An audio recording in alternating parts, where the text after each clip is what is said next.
de vous retrouver pour cette émission Bonjour chez vous. C'est votre rendez-vous quotidien avec l'actualité qui vous concerne. Nous sommes au plus près de vous avec nos partenaires de la presse quotidienne régionale, des télévisions locales et des Indes radios.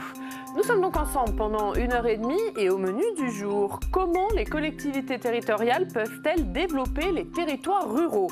C'est le sujet sur lequel s'est penché le Sénat. Les conclusions seront rendues cet après-midi lors d'un colloque. On en parle avec l'un des sénateurs ayant travaillé sur le sujet, Raymond Vall. Il est élu du Gers, il est avec nous. Dans une demi-heure, l'invité politique, c'est Philippe Martinez, le secrétaire général de la CGT. Interview en partenariat avec la presse quotidienne régionale, représentée ce matin par Patrice Moyon de Ouest France. Et puis toutes les semaines, vous le savez, nous nous rendons à votre rencontre dans un département. Cette semaine, nous sommes dans l'Aude pour voir ce qu'il en est un an après les inondations meurtrières.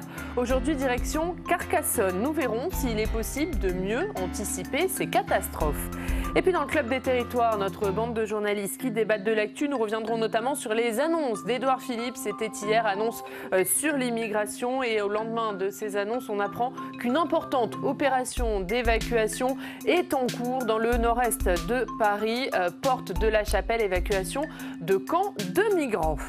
Mais avant cela, voici les autres informations de ce jeudi 7 novembre. Le Sénat a adopté hier la loi visant à agir contre les violences au sein de la famille. Un texte consensuel mais qui a provoqué des remous. Les élus de gauche ont quitté l'hémicycle pour protester contre un rejet systématique de leurs amendements. Le texte voté prévoit notamment une évaluation du bracelet anti-rapprochement. Ce bracelet qui permet de géolocaliser et d'éloigner les conjoints violents.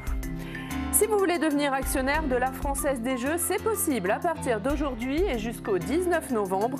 Le prix de l'action sera entre 16,50 € et 19,90 € et il faudra souscrire au minimum 200 €. C'est ce qu'annonce Bruno Le Maire ce matin dans un entretien aux Parisiens. Et puis deux nouveaux élus hier. Renaud Muselier devient le président des régions de France. Le président de la région Sud Provence-Alpes-Côte d'Azur prend la suite d'Hervé Morin. Et puis le groupe Les Républicains à l'Assemblée nationale a lui aussi un nouveau président. Le député de l'Ain, Damien Abad, succède à Christian Jacob qui a pris la tête du parti. Et puis à noter que Rachida Dati a, elle, été investie candidate des Républicains à la mairie de Paris. Et on débute avec le sénateur du jour. Il est élu du Gers, siège dans le groupe RDSE. C'est le groupe Rassemblement démocratique et social européen. Bonjour Raymond Vall. Bonjour. Merci d'être avec nous ce matin. On précise que vous êtes également président d'une association d'élus. C'est l'Association nationale des pôles d'équilibre territoriaux et ruraux et des pays. On en parlera tout à l'heure. On parlera de ce colloque au Sénat sur la ruralité. Mais d'abord, question d'actualité sur l'immigration. Édouard Philippe qui a annoncé hier 20 mesures sur l'immigration. Est-ce que pour vous, ces mesures vont dans le bon sens? Je pense que oui. Je pense que mieux gérer l'immigration est une nécessité. Et puis, en ce qui concerne l'immigration économique, je crois qu'elle va permettre de mieux héberger, de mieux accueillir, de mieux protéger les gens que l'on fait venir à notre demande et qui constituent une main-d'œuvre d'appoint. Aujourd'hui, on voit bien que ceux qui arrivent pour des raisons économiques et qui n'ont pas été pris en charge par notre administration sont dans des conditions déplorables et finissent par finalement rester dans une misère inhumaine. Donc pour vous, oui au quota économique. Oui. Édouard Philippe, décidément, a dit hier qu'il voulait reprendre le contrôle. Est-ce que vous diriez que les gouvernements précédents ont perdu le contrôle en matière de politique migratoire ? Je n'irai pas jusque-là, mais la France est une terre d'accueil. Je suis bien placé pour le savoir. Moi, j'ai un fils d'immigré. Mes parents ont quitté le franquisme, fui le franquisme, pardon. Et donc, c'est une tradition. Et alors, évidemment, ce côté humanitaire et parfois se télescope avec des problématiques beaucoup plus matérielles. Mais on voit qu'un certain nombre de pays ont déjà installé une politique de contrôle d'immigration économique. Et je crois qu'on ne peut pas y échapper compte tenu de ce qui se passe aujourd'hui dans le monde. Et honnêtement, je pense qu'il était temps qu'on fasse quelque chose pour essayer, encore une fois, de préserver ces hommes et ces femmes de situations qui sont inacceptables. Vous dites qu'il était temps qu'on fasse quelque chose, ça veut dire que le gouvernement, pour vous, a eu raison de mettre ce sujet sur la table. C'était un sujet important, il fallait en parler, il fallait... Oui, je pense que oui, parce que sinon il est exploité à des fins politiciennes et populistes. Exploité par qui ? Ben, vous le savez bien. Par le Rassemblement national, c'est ça? Par exemple. Et du coup, vous pensez qu'en faisant ça, est-ce qu'il y a aussi un coup politique de la part du gouvernement et de la part d'Emmanuel Macron, pour le coup, de ne pas laisser le terrain à l'extrême droite ou même à la droite? Je pense qu'on peut l'interpréter comme ça. Mais en tout cas, ce qui est important, c'est que ce soit efficace. Est-ce que vous êtes un élu du Gers, hein, vous rencontrez bien sûr des citoyens au quotidien. Est-ce que c'est un sujet dont on vous parle? Est-ce que c'est une préoccupation pour les habitants? C'est certainement moins la préoccupation que dans des territoires beaucoup plus urbanisés, etc. Mais ceci dit, les territoires ruraux sont confrontés à des main-d'œuvre d'appoint. Et nous avons ces problèmes saisonniers. Et récemment, d'ailleurs, on a évoqué le problème de cette main-d'œuvre. Et je pense que ça va faciliter aussi la gestion sur nos territoires ruraux de ces étrangers qui viennent pendant des saisons. Et je pense que c'est une bonne chose qu'on puisse également mieux le réguler. Allez, on va parler d'un autre texte, un texte qui était examiné hier dans l'hémicycle du Sénat. C'est la proposition de loi du député Aurélien Pradié qui vise à lutter contre les violences au sein des familles. On va en parler avec notre journaliste parlementaire Quentin Calmet.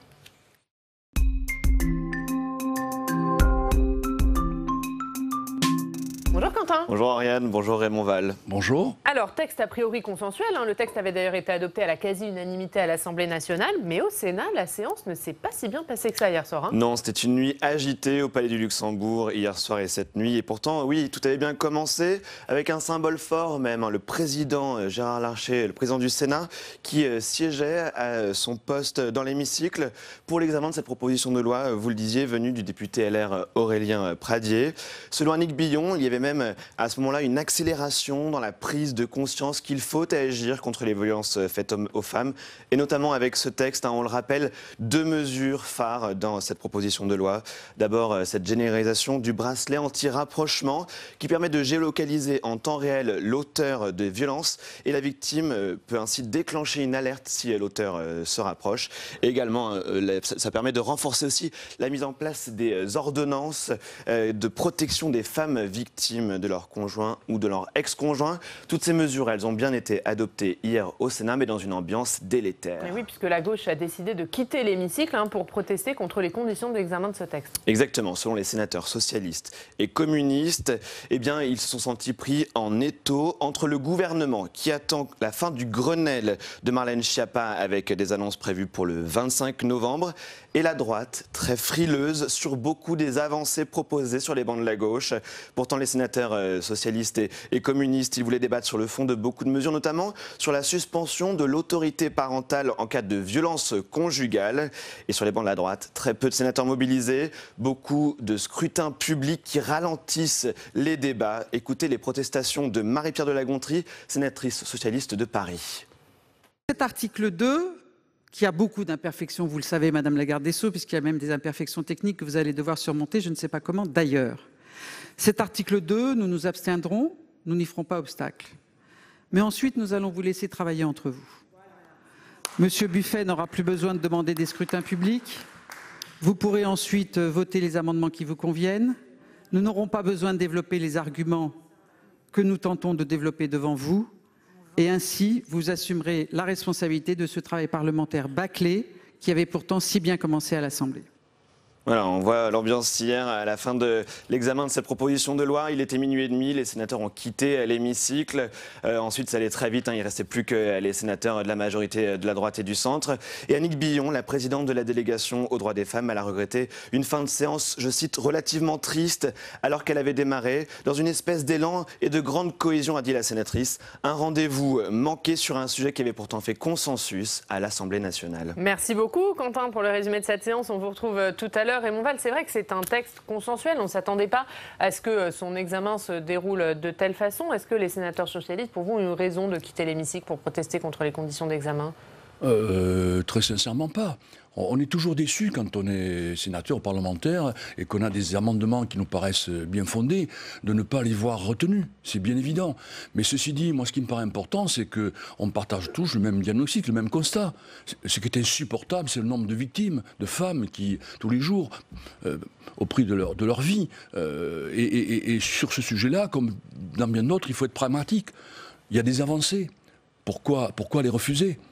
crois qu'elles ont été importantes. Mes collègues sénatrices Coste et donc ont mené un certain nombre d'amendements. Et donc, par conséquent, je pense que sur un tel sujet, on aurait dû garder ce consensus. Aurélien Pradier, qui était à votre place hier, qui est l'auteur de cette proposition de loi, disait qu'il a déposé ce texte pour pallier l'inaction de Marlène Schiappa et du gouvernement sur le sujet. Est-ce que vous trouvez que sur ce sujet, le gouvernement parle beaucoup, mais finalement agit peu ? Oui, mais quand il agit, il n'est pas suivi. Alors, je suis un peu partagé. Ce gouvernement doit faire face à un déficit de réforme depuis des années et des années. Alors, dans certains cas, on peut évidemment le critiquer. On est là, on n'est pas obligé de tout cautionner. Mais quand il y a une avancée concrète, je pense qu'il faut la prendre. Voilà. Et donc, je ne pense pas que les victimes et ces 200 000 ou 300 000 femmes aujourd'hui qui sont dans des situations inacceptables peuvent comprendre qu'on n'ait pas voté ce texte.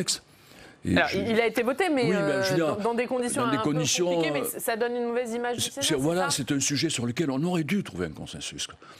On va parler d'un autre sujet, c'est votre colloque. Colloque qui a lieu au Sénat aujourd'hui. Comment les collectivités territoriales peuvent-elles développer les territoires ruraux ? C'est l'objet de ce colloque. Quel est son objectif, dites-nous ? Bien, l'objectif, c'est qu'après un grand nombre d'auditions par la délégation des collectivités territoriales du Sénat, qui s'est fixé comme objectif de rendre un rapport en fin d'année sur la ruralité en particulier, nous avons souhaité au cours d'un colloque, faire venir témoigner des élus, ou en tout cas des hommes et des femmes qui se sont engagés dans cette lutte pour que la ruralité retrouve un peu le moral, quoi. Aujourd'hui, la ruralité, elle n'a pas le moral.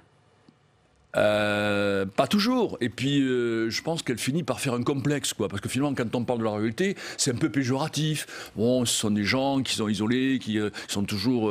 Bon, mais c'est vrai qu'il y a une forme d'inégalité territoriale dans certains domaines. Pourquoi ne pas le dire ? Et c'est vrai que la ruralité a besoin de retrouver le moral et d'avoir confiance en ses atouts. Je crois que c'est ça qui est important. Donc, on fait venir un certain nombre d'hommes et de femmes qui ont réaliser concrètement des actions pour que ces collectivités territoriales en milieu rural contribuent à développer ces territoires.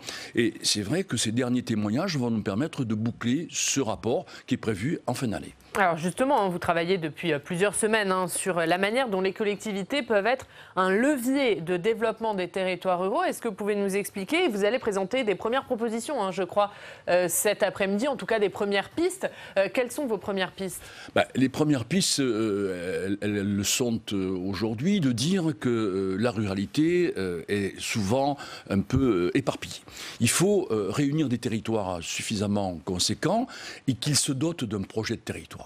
Si on veut que la ruralité puisse être aidée, il faut qu'elle ait un projet. Et ce projet, il repose sur la capacité de réunir des hommes et des femmes dans des conseils de développement, dans des comités de communes, dans des agglomérations, dans des pays, comme vous avez cité, des PETR, et de leur dire ensemble, élus, sociétés civiles, associations, essayons de bâtir le projet qui est le plus important, celui de la première proximité. Donc vous dites qu'il faut une union des collectivités sur un même territoire. Tout seul, un territoire n'y arrivera pas, c'est ça ? Parfois, on n'a pas la bonne dimension. Quand le territoire est trop petit, on est, vous savez, en termes d'intercommunalité, resté en dessous de 20 000 habitants.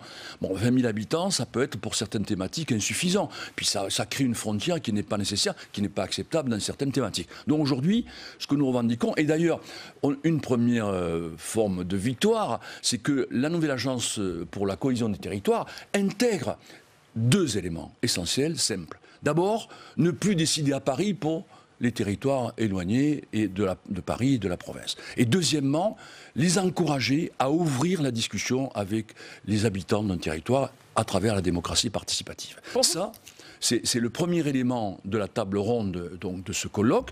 Comment peut-on bâtir un projet de territoire ? Avec qui et avec quels moyens ?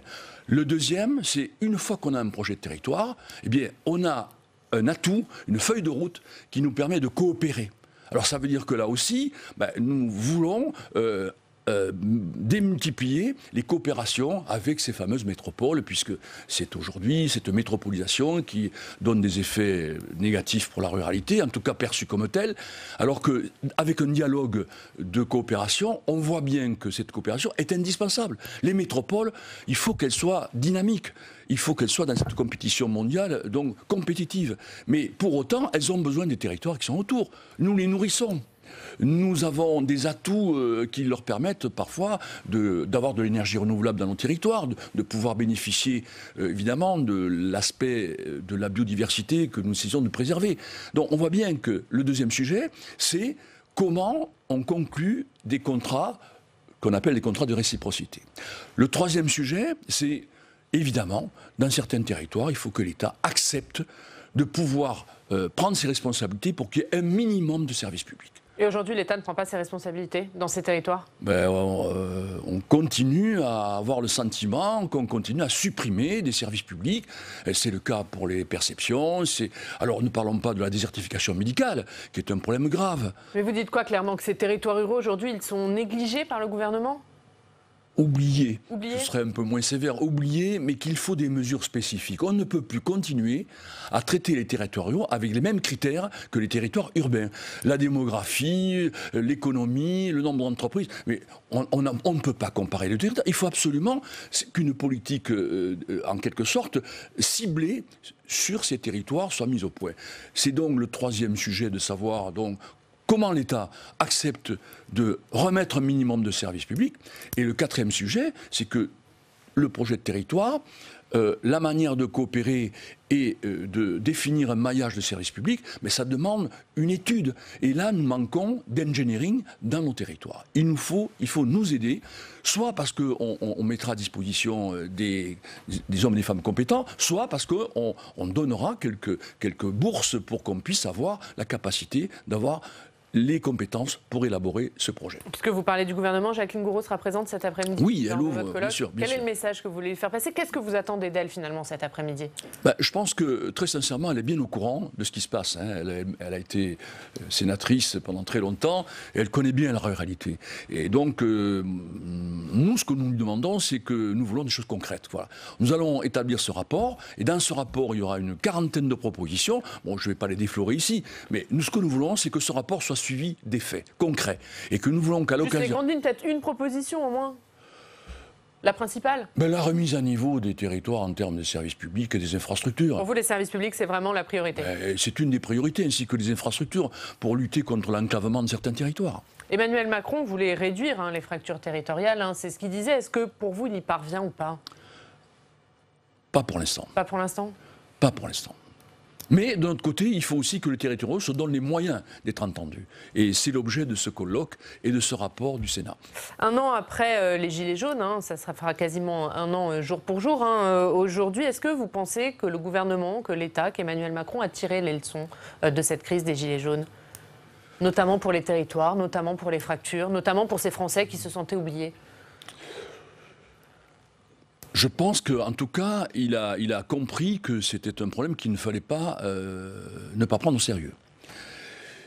Mais sur certains éléments, alors bien sûr, il y a eu une avancée sur les rémunérations au niveau du SMIC, mais c'est vrai que dans les territoires ruraux, on a des sujets sur lesquels rien n'a bougé. Par exemple, les retraités agricoles, comment imaginer que des personnes qui ont travaillé toute leur vie, qui ont apporté leur contribution à notre richesse, aient une retraite pour les femmes d'agriculteurs de 350 € par mois et les hommes d'environ 600 à 700 € par mois? Comment voulez-vous que ces gens-là vivent?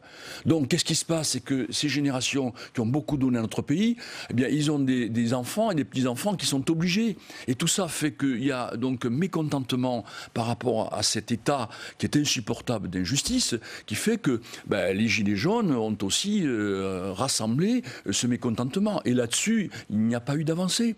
Et je pense qu'il y a là...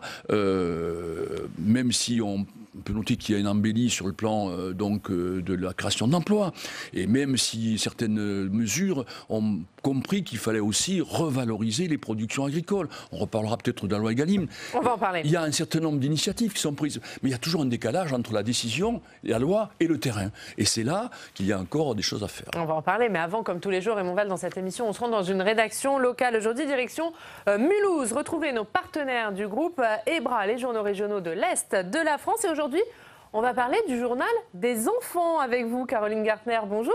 Bonjour. Merci d'être avec nous. Vous êtes journaliste au journal des enfants. Alors expliquez-nous ce qu'est le journal des enfants et comment il est né.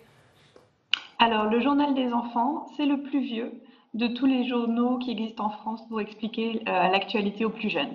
Il est né en 1984, en Alsace, mais c'est un journal national qui est édité en France et qui part dans environ 80 pays dans le monde. Et à sa naissance, il y a 35 ans, c'était pas du tout le même monde qu'aujourd'hui. Les enfants n'avaient pas la même vie, ni le même océan d'informations qu'ils peuvent avoir autour d'eux. Mais il avait déjà un rôle qui a été très très bien perçu, celui d'expliquer simplement l'actualité aux enfants. Et ça c'était révolutionnaire à l'époque. Alors dites-nous comment vous travaillez, comment travaillent les journalistes et est-ce que vous pouvez parler de tous les sujets dans un journal qui s'adresse aux enfants ? Alors ça, c'était un souhait de la fondatrice du journal, Béatrice Dirub, qu'il n'y ait pas de tabou. Donc effectivement, nous sommes un journal qui ressemble complètement à celui de papa et maman. C'est le même journal, les mêmes sujets que dans le journal des grands, mais qui sont expliqués simplement avec les mots adéquats, sans se priver du vocabulaire que les enfants vont entendre, comme par exemple cette semaine le mot quota par exemple. On leur explique vraiment tout. On est vraiment très très attentif à écrire des phrases courtes, on privilégie le présent, on privilégie aussi l'image, le dessin, mais les sujets, on les aborde tous, ceux qui fâchent comme ceux qui font rire. Alors vous le disiez, vous êtes le plus ancien journal pour la jeunesse. Qu'est-ce qui vous distingue du coup du reste des journaux, de la presse consacrée à cette jeunesse, à l'actualité ? Alors, la principale différence, elle est déjà physique, puisque le journal des enfants, il est imprimé sur une rotative, donc comme les journaux des grands. Donc, l'enfant va recevoir son journal à lui, vraiment, avec l'encre qui tache le bout des doigts. Et puis, ce qui nous différencie aussi, c'est notre ligne éditoriale, puisque nous, on est vraiment sur l'actualité pure et dure. Alors, pas l'actualité triste tout le temps, l'actualité qui peut faire sourire, parce que les sujets sont très variés dans le journal, qui fait 16 pages. On va avoir de l'actualité du monde, ce qui se passe en France, le sport, les sciences, la culture, on a de l'infographie, mais effectivement, ce qui nous distingue vraiment, c'est qu'on est là pour parler de l'actualité, pour être un support de discussion pour des enfants qui vont s'interroger en classe ou alors à la maison avec leurs parents.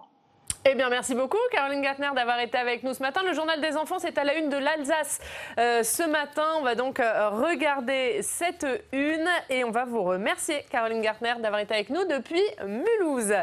Et Raymond Val, on va maintenant passer à la revue de presse de votre département du Gers. C'est avec Quentin Calmet.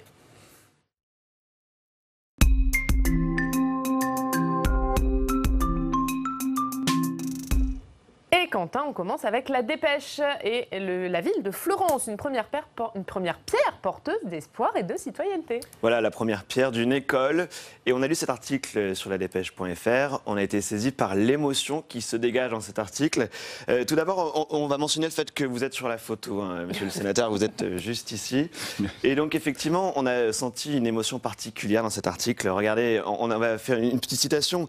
Il est un moment important dans la vie d'une ville comme Florence que l'on ne peut passer sous silence. Rien de plus valorisant en effet pour le président du comité de communes que la pose d'une première pierre d'une école. Elle va s'appeler le Françoise Dolto et effectivement on a compris dans l'article que ça allait être une nouvelle ère aussi pour cette ville et peut-être que vous allez nous en parler après, mais vous aussi vous y étiez, vous avez été particulièrement ému parce que c'est aussi à côté d'une école où vous y étiez. Vous voulez réagir maintenant du coup, monsieur le sénateur? Oui, c'est un moment émouvant parce que quand on est élu, vous savez, on n'a pas souvent l'occasion de réaliser une école aussi importante. C'est la première école primaire du département avec 14 classes. Et donc, elle a aussi ce côté innovant en matière d'énergie renouvelable. Et puis surtout, hors des temps scolaires, il y a la partie cantine, la partie... ça va être mutualisée. Et tout. Mais vous avez une histoire personnelle aussi avec cette école? Oui, parce que j'ai fait ma scolarité et que dans la classe où on a fait quelques discours, comme d'habitude, parce qu'il pleuvait, et je me suis à un moment donné retrouvé dans un décor que je connaissais bien, mais j'étais sénateur, ce qui n'avait jamais été prévu. Voilà. Ouais, un peu submergé par l'émotion, vous me disiez. C'est un moment d'émotion, oui, mais je me suis dit, ce qui est important, c'est que, encore une fois, on a voulu aussi garder une école au cœur de la Bastide pour garder la dynamique, et je crois que les enfants seront au cœur de cette Bastide très heureux. Allez, Quentin, on va continuer avec la dépêche, mais un autre sujet, c'est une artisane verrière qui va exposer à New York. Tout à fait. fait, elle s'appelle Agnès Bunel et elle envoie à New York des porte-bouteilles et des bouchons d'ornement. On la voit d'ailleurs sur cette photo avec ce qu'elle réalise de façon artisanale. Et effectivement, elle est assez fière, dit-elle, d'envoyer là-bas à New York, au sein d'une exposition à la Maison de la Région sur la 5e avenue, ces pièces en verre, à admirer à Manhattan, donc du 7 au 21 novembre, si jamais vous passez par là. Eh bien, on transmettra le message à un certain Alexandre Poussard. On termine avec le journal du Gers. On apprend que le département du Gers est le lauréat des Victoires des cantines rebelles 2019. Tout à fait. C'est une association qui s'appelle Plus Bio qui organise un concours national et qui récompense, je cite, les collectivités qui s'engagent dans les politiques innovantes et ambitieuses en faveur d'une alimentation de qualité dans les cantines de leur territoire. D'ailleurs, on a aussi noté la présence du sénateur Joël Labbé. Alors, on est devenu expert. Photo de sénateur. Les sénateurs sont en pointe. Voilà, on est devenu expert dans le fait de les repérer dans la BQR. Et donc, effectivement, le département a reçu cette récompense pour l'achat des produits de qualité dans ces cantines. Et effectivement aussi pour un label en cuisine instauré dans les collèges. Merci beaucoup Quentin, on vous retrouve tout à l'heure. On parlait de la loi Egalim, tout à l'heure Raymond Vall, la loi Egalim dont le Sénat a fait un premier bilan. Le compte n'y est pas, c'est une loi qui finalement ne profite pas aux agriculteurs. Et non, malheureusement, et je trouve que c'est très grave. C'est très grave parce que, en fait, elle profite à qui, hein ? Ben, elle profite toujours aux mêmes, c'était dans la grande distribution, et aujourd'hui c'est inacceptable. Parce que le problème, on ne peut pas demander aux agriculteurs de s'inscrire dans ce qu'ils font déjà depuis très longtemps, sur la qualité de production, dans le respect de l'environnement. Ça forcément, ça coûte plus cher. Et puis à la sortie, faire une loi pour leur dire, bah, écoutez, on va en tenir compte, et en finalité, ben, la grande distribution a certes baissé ses prix, mais pas ses marges. Et donc c'est l'agriculteur qui est le dénon de la farce. Et d'ailleurs le ministre l'a déclaré, et je trouve que c'est inacceptable, mais que ça a trop duré. On ne peut plus supporter ça. D'où le fait que, de toute façon, dans nos initiatives, et on va en parler cet après-midi, on encourage les filières courtes de qualité qui vont directement s'adresser, par exemple dans les métropoles, à leurs cantines, à leurs EHPAD, etc. On l'a déjà fait, on vient de le faire avec la métropole de Toulouse, où on vend directement des produits de qualité à un meilleur prix qu'en passant par la distribution. On va aussi aller dans les marchés d'intérêt national, directement présenter les produits. Raymond Vall, il nous reste 30 secondes. Je voudrais qu'on dise un mot de votre association, Association nationale des pôles d'équilibre territoriaux et ruraux et des pays. Est-ce que vous pouvez nous dire exactement ce que c'est ? Bien oui, c'est une association qui réunit aujourd'hui 300 territoires qui sont ou des pays ou des PETR ou des parcs naturels. Et donc, elle a pour but justement de mutualiser nos expériences, de mutualiser nos moyens.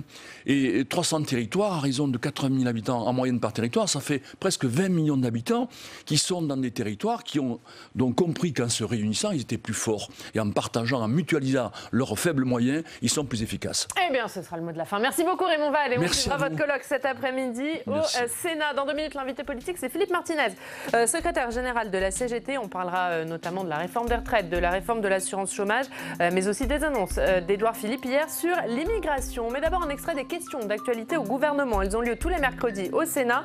Et hier, la sénatrice Les Républicains Anne-Marie Bertrand interrogeait le ministre de l'Intérieur Christophe Castaner sur son silence face aux menaces dont est victime Jacqueline Eustache-Brinio. C'est elle qui a porté la loi sur l'interdiction des signes religieux pour les parents accompagnant les sorties scolaires. On regarde la réponse de Christophe Castaner.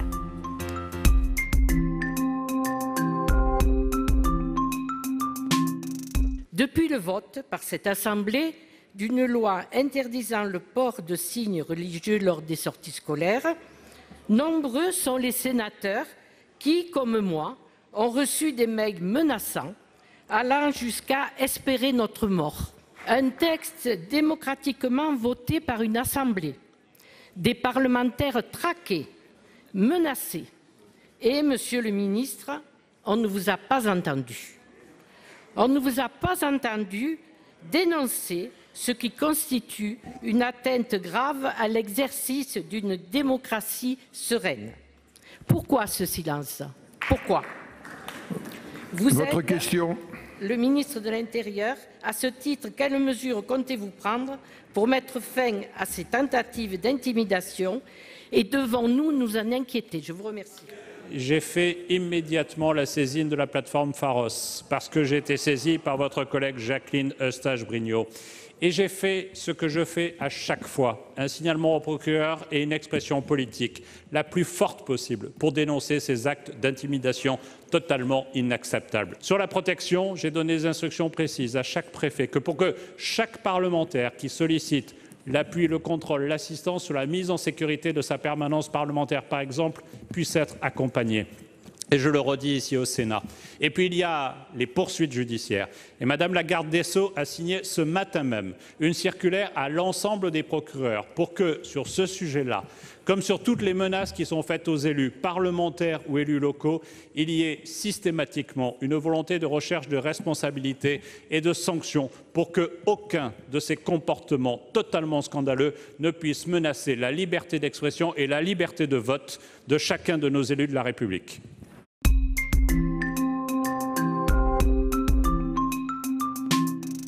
Et notre invité politique ce matin, c'est Philippe Martinez. Bonjour. Bonjour. Vous êtes le secrétaire général de la CGT. Vous êtes avec nous pendant 20 minutes pour une interview en partenariat avec la presse quotidienne régionale, représentée ce matin par Patrice Moyon de Ouest France. Bonjour Patrice. Bonjour Oriane.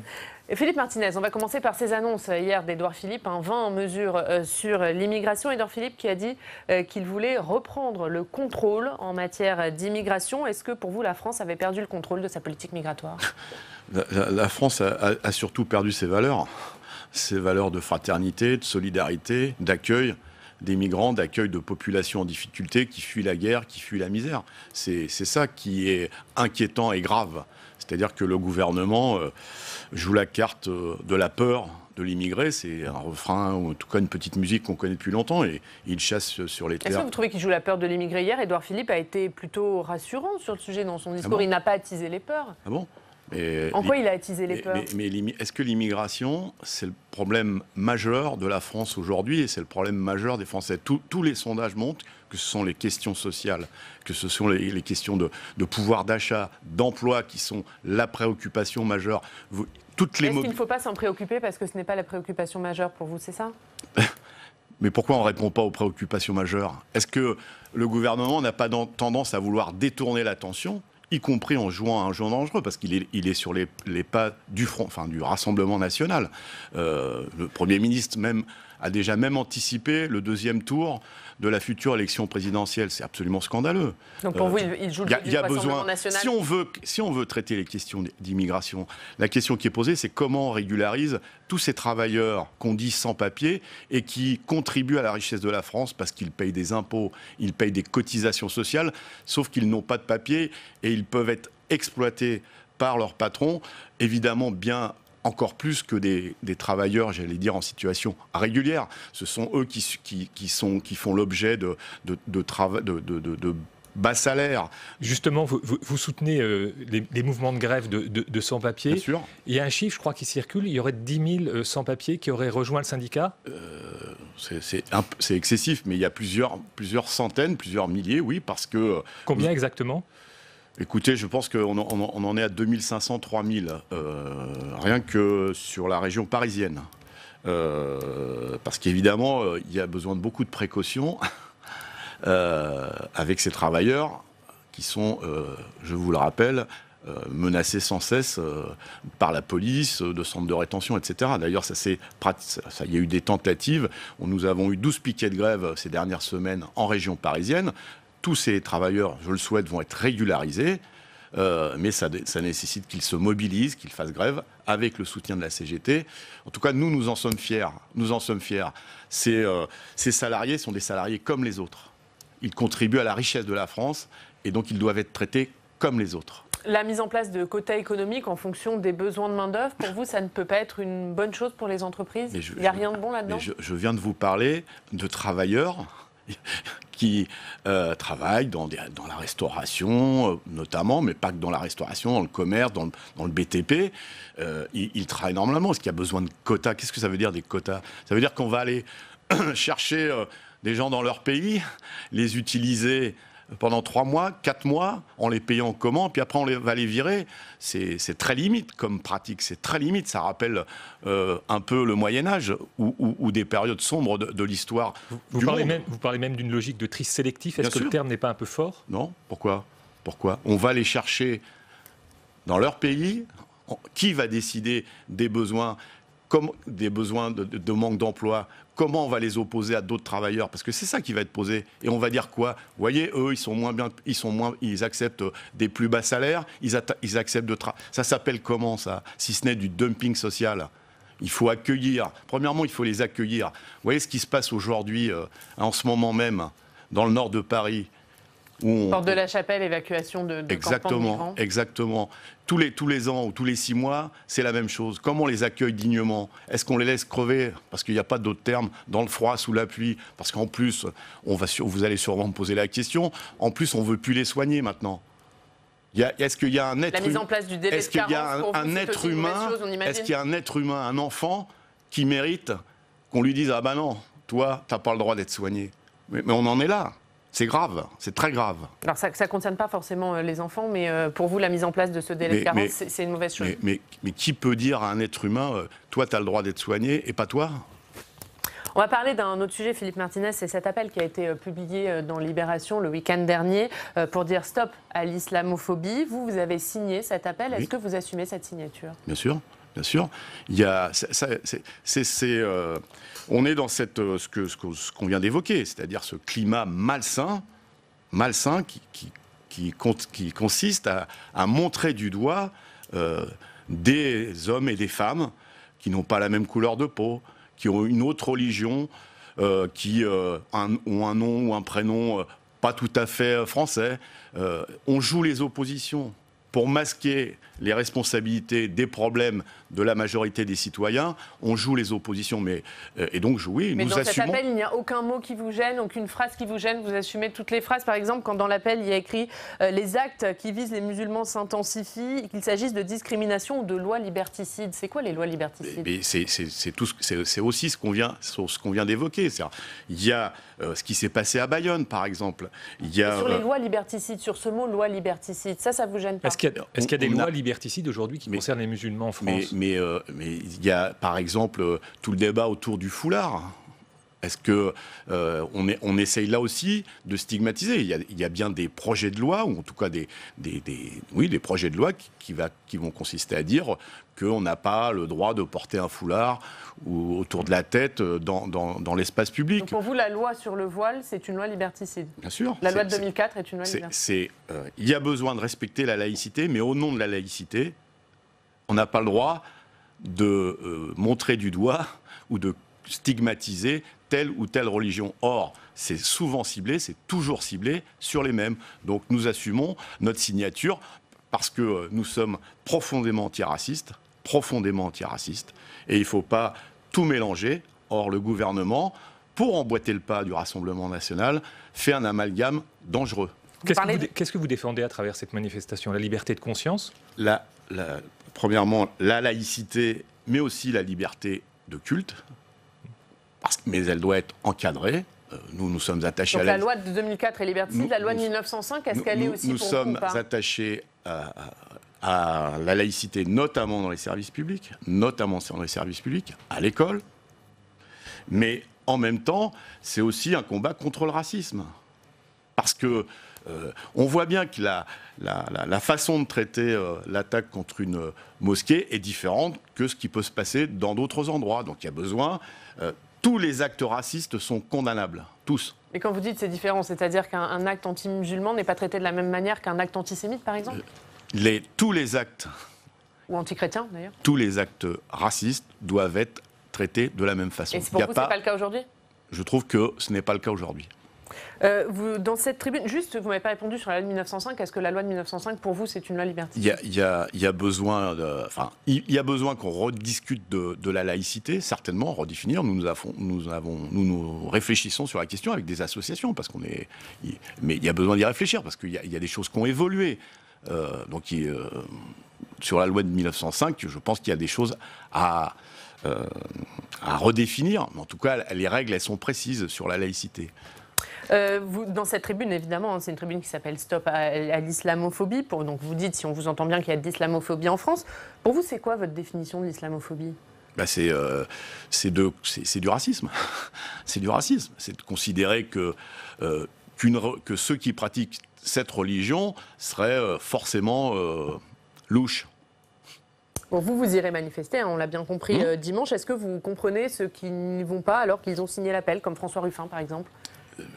Vous lui posez la question comme vous le croiserez. Nous, le message de la CGT, il est clair. Et donc, on y va à partir de ce message et sur le contenu de notre signature.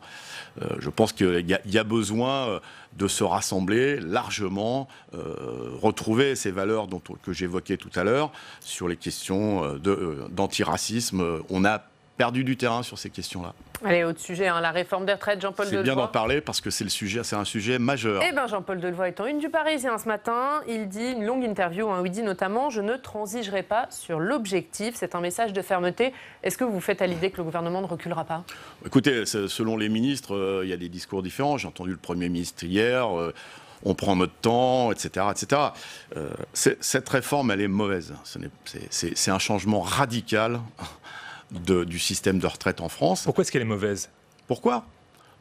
On ne va pas avoir le temps. Je vais vous citer quelques exemples. Premièrement, le système par points. Personne ne connaît la valeur du point. Personne ne peut nous dire aujourd'hui, sauf que ça existe dans d'autres pays, comment on va monter le point. Mais comme surtout, en Suède, par exemple? Comme en Suède, par exemple, mais surtout s'il peut baisser. Vous savez qu'en Suède, puisque vous citez la Suède, il y a 2 fois plus de personnes de plus de 65 ans qui vivent sous le seuil de pauvreté. On nous dit, mais c'est un hasard. Non, non, il y a le régime par points. Pourquoi elle est mauvaise? C'est parce que, au lieu de travailler, enfin de calculer les pensions comme c'était aujourd'hui, même s'il faut le modifier sur les 25 meilleures années, nous on propose les 10 et les 6 derniers mois pour le service public, on va prendre sur l'ensemble de la carrière. Tout le monde peut comprendre que quand on démarre sa carrière, on est moins bien payé que quand on la termine. Et donc forcément, si on fait la moyenne sur une telle échelle, ça va baisser la pension. C'est le cas des enseignants. Vous savez que les enseignants en France, notamment dans le primaire, sont les moins bien payés d'Europe quand ils démarrent leur carrière. Ils vont donc perdre en moyenne 16 à 17% de la valeur de leur pension. Vous voyez, c'est simple la retraite. Il n'y a pas besoin d'être hyper technicien ou grand économiste. Donc vous dites qu'il n'y a rien de bon dans cette réforme? Tout est mauvais, oui, exactement, je le dirais même. Tout est mauvais dans cette réforme.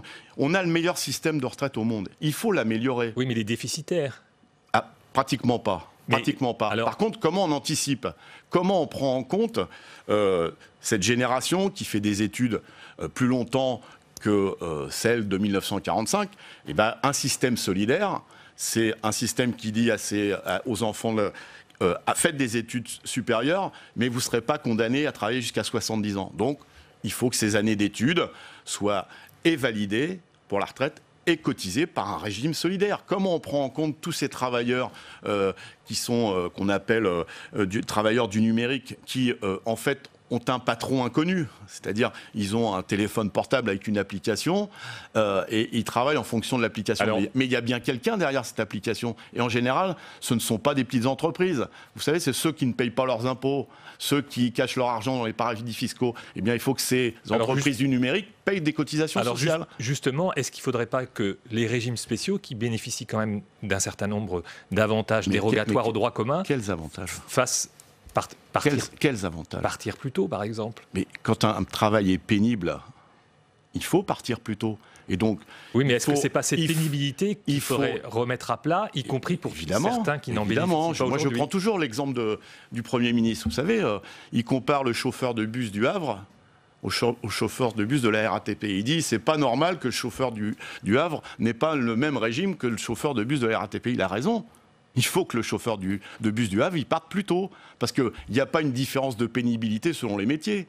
Ils ont tous le même siège pour conduire, ils ont tous le même mal au dos. Et donc il faut revoir la question de la pénibilité, et plutôt que de dire ceux qui partent plus tôt sont les privilégiés, il faut dire qu'il faut que tout le monde parte plus tôt, parce qu'un métier pénible, c'est un métier pénible. Ça ne dépend pas de la ville, ça ne dépend pas de l'entreprise, ceux qui travaillent la nuit, c'est pareil.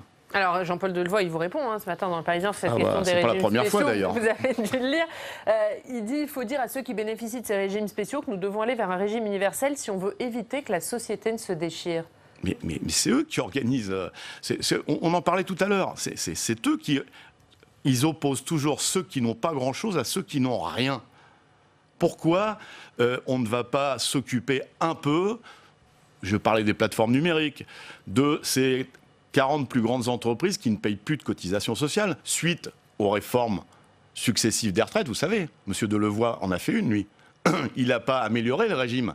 Il a exonéré de cotisations les grandes entreprises, par exemple. Ça coûte, ces exonérations de cotisations sociales patronales, c'est pas moi qui le dis, c'est M. Migaud de la Cour des comptes, 80 à 90 milliards d'euros. Vous voyez que là, de l'argent pour financer et les retraites et la santé. Parce que la sécurité sociale, c'est aussi l'amélioration de ce qui se passe dans les hôpitaux. Il y a des solutions, mais ce sont des choix politiques, des choix de société. Soit on épargne les riches, sans jeu de mots, soit on partage les richesses. C'est ce que propose la CGT. Allez, je vous cite une dernière phrase de Jean-Paul Delevoye sur un autre sujet. C'est votre référence. Parce que, attendez, on en profite. Sur la grève du 5 décembre, comme ça nous permet de changer de sujet. Sur la grève du 5 décembre, il dit « Si cette grève est une crispation catégorielle, je ne l'entends pas. Ça voudrait dire que les intérêts corporatistes et la capacité de nuisance l'emportent sur l'intérêt supérieur du pays. » Qu'est-ce que vous lui dites ? Il est dans la logique de ce gouvernement, et M. Macron est un spécialiste d'opposer les citoyens entre eux, les salariés entre eux.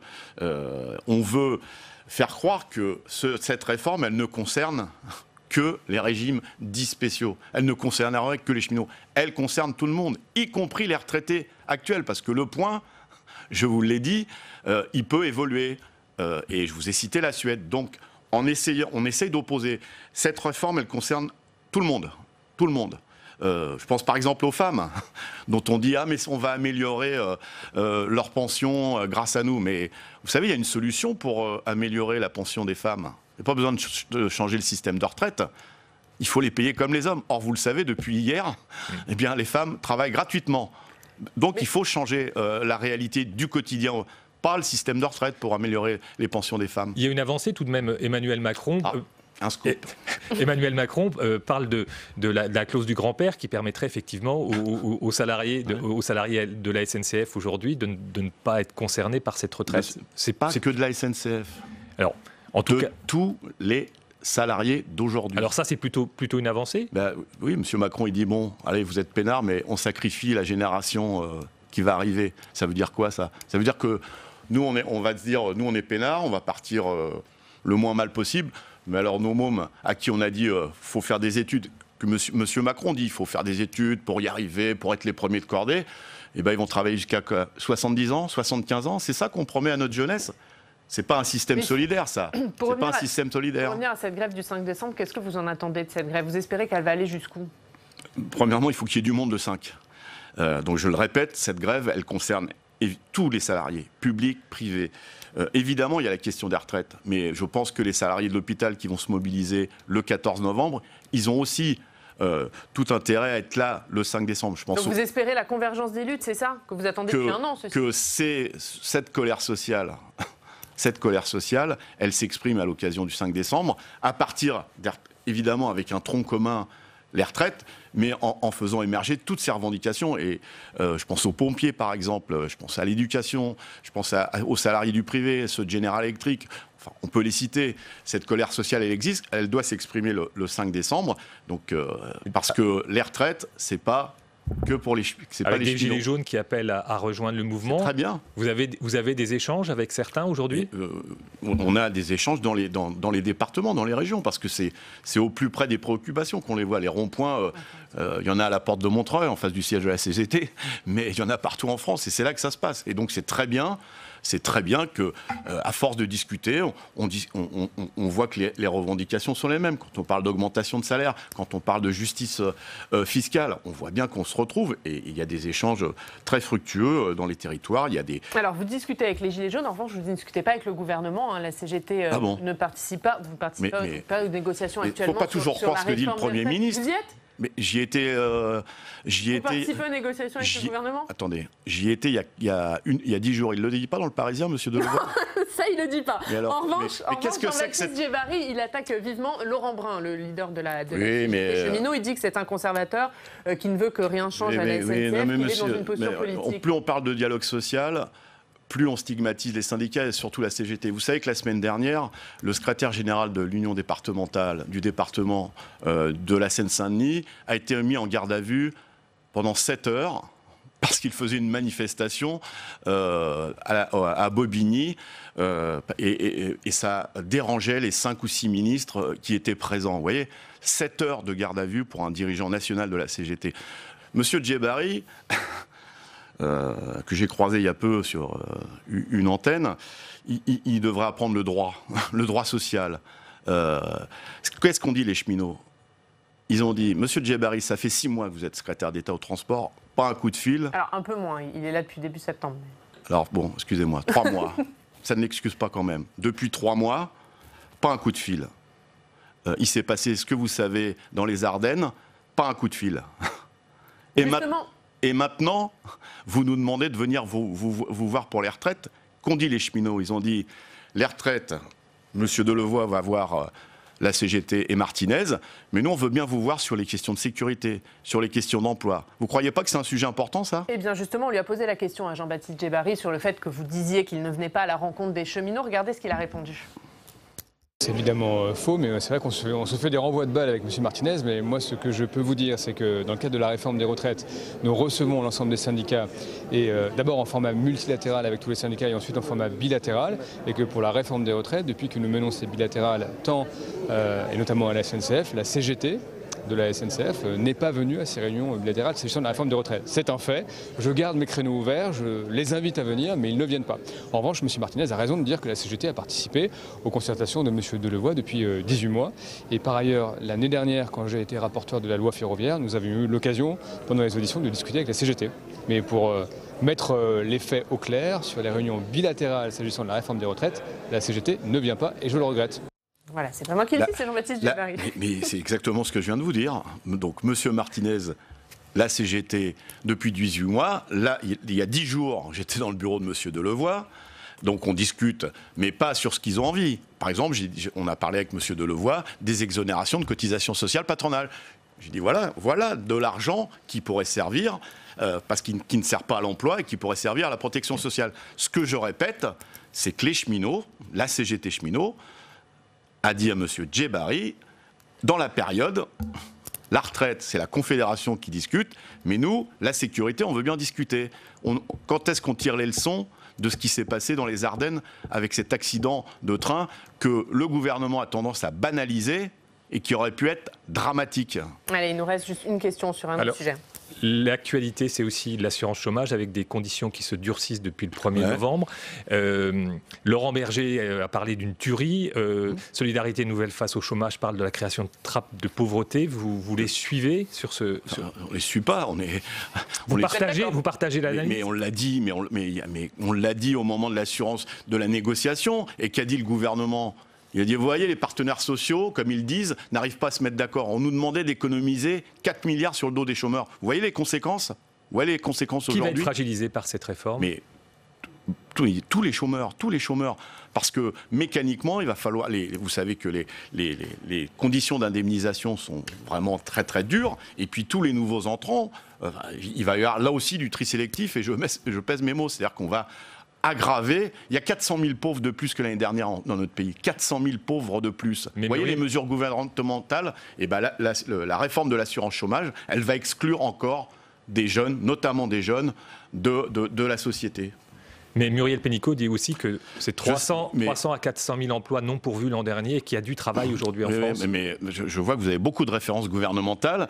Muriel Pénicaud, elle ne peut pas nier, parce que tout le monde le dit, que cette mesure d'assurance chômage, cette réforme de l'assurance chômage, elle va accentuer la pauvreté dans notre pays. Le Secours catholique sort son rapport aujourd'hui sur la pauvreté. Vous voyez ? Lisez-le. Eh bien, merci beaucoup Philippe Martinez. Merci d'avoir été avec nous ce matin. Demain, à votre place, c'est David Cormon, le député européen, secrétaire national d'Europe Écologie Les Verts. Et on passe maintenant au Club des Territoires. La Mutuelle nationale territoriale, la mutuelle des agents des services publics locaux, vous présente le Club des Territoires. NJ, acteur engagé dans la transition zéro carbone des régions, vous présente le Club des Territoires.